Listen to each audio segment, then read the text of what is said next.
तो हम लोग जोरदार जयघोष करेंगे और माननीय मुख्यमंत्री जी का आभार भी प्रकट करेंगे। बोले भारत माता की,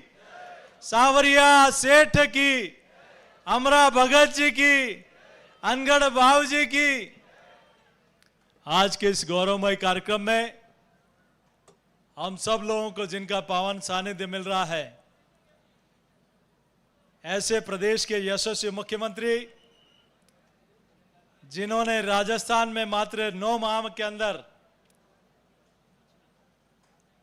बुजुर्गों के खातों में पेंशन भी भेजी है, तो गरीब माता बहनों के लिए 450 रुपए में सिलेंडर भी दिया है, जिन्होंने किसानों को किसान सम्मान निधि भी दी है, तो राजस्थान के भागीरथ बनकर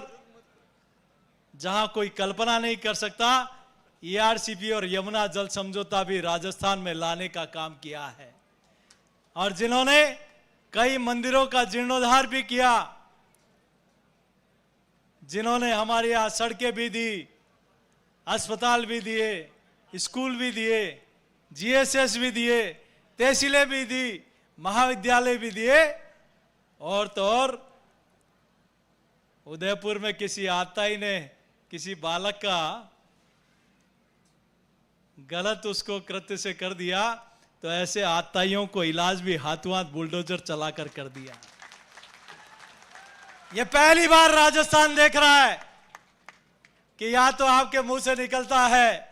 कि या तो अपराधी आएगा नहीं राजस्थान में, और आ गया तो राजस्थान से जाएगा नहीं।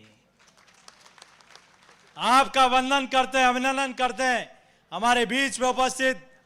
राजस्थान सरकार के मंत्री माननीय हेमंत जी और माननीय गौतम जी, जो इस संसदीय क्षेत्र का प्रतिनिधित्व कर रहे हैं, हमारे यहां समिति के और हम सब के आग्रह पर यहां आए राजस्थान सरकार में कैबिनेट मंत्री आदरणीय जोराराम जी, आदरणीय अविनाश जी, और यहां उपस्थित हम सब के वरिष्ठ नेता और पूर्व मंत्री आदरणीय श्रीचंद जी भाई साहब, और यहां के इस विधानसभा के लोकप्रिय विधायक जिनके पास मोहिनी मंत्र भी है, ऐसे माननीय अर्जुन लाल जिनगर जी, हमारे लोकप्रिय जिलाध्यक्ष माननीय मिठूलाल जी, हमारे जिला प्रमुख जी भूपेंद्र सिंह जी, और मंचासीन सभी, क्षमा करना, आदरणीय ओंकार सिंह जी लखावत साहब, जिनके माननीय मुख्यमंत्री जी ने अभी निर्देश दिए कि अनगढ़ बाबू जी का पैनोरमा ऐतिहासिक बने। ये भाव होता है एक सनातन नेता का, जो मन में सनातन का भाव रखता है। आदरणीय मुख्यमंत्री जी, मैं आपका बहुत आभार प्रकट करना चाहता हूं। ये वो धरती है जहां, जिस धरती पर अमरा भगत जी एक ऐसे संत जो यहां भी दिखते थे और द्वारका में भी दर्शन देते थे, ऐसे पवित्र धरती पर आज ये ऐतिहासिक काम हो रहा है। और आदरणीय पंडित साहब विष्णु जी,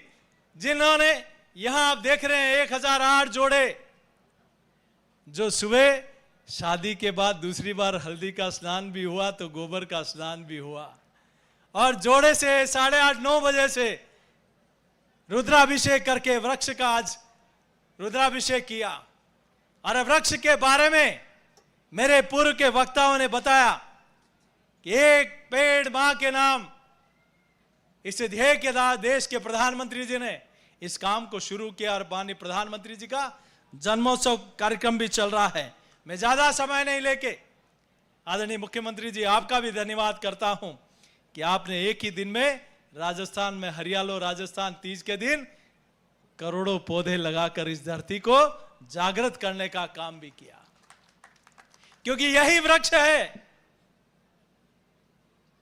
जो हमें फल भी देता है, यही वृक्ष है जो हमें छाया भी देता है, खुद तपता है लेकिन हमें छाया देता है। यही वृक्ष है जो धरती के कटाव को भी रोकता है, यही वृक्ष है जो वर्षा के आने का कारक भी बनता है, यही वृक्ष है जो पक्षियों को घोंसला भी देता है, यही वृक्ष है जो पक्षियों को फल भी है, उनको भोजन भी देता है, यही वृक्ष है जो हमें यज्ञ करने के लिए समिधा भी लेता है, और यही वृक्ष है जो 100 वर्ष पूरे होने पर हमें अग्नि के लिए व्यवस्था भी देता है। तो इस धरती पर हम सब लोग, चूंकि पितृ चल रहे हैं, तो पितरों में भी ये कहा गया है कि चाहे जल से पितृदेव का वो करो, चाहे अग्नि से यज्ञ करके अर्चन करो, या फिर वायु में, जल में और अग्नि में और वायु में पौधारोपण करके पितरों को हम लोग ये आहुति देने का काम कर सकते हैं। तो आइए आप और हम सब लोग इस पावन मौके पर जो माननीय प्रधानमंत्री जी ने, माननीय मुख्यमंत्री जी ने आह्वान किया है, क्योंकि आज कहते हैं ग्लोबल वार्मिंग का निदान कोई है तो ये वृक्षारोपण है। और आज माननीय मुख्यमंत्री जी ने इस पावन कार्यक्रम के लिए हम सब लोगों को समय दिया है। मैं आपका आभार प्रकट करना चाहता हूं कि ये मैं नहीं कह रहा हूं,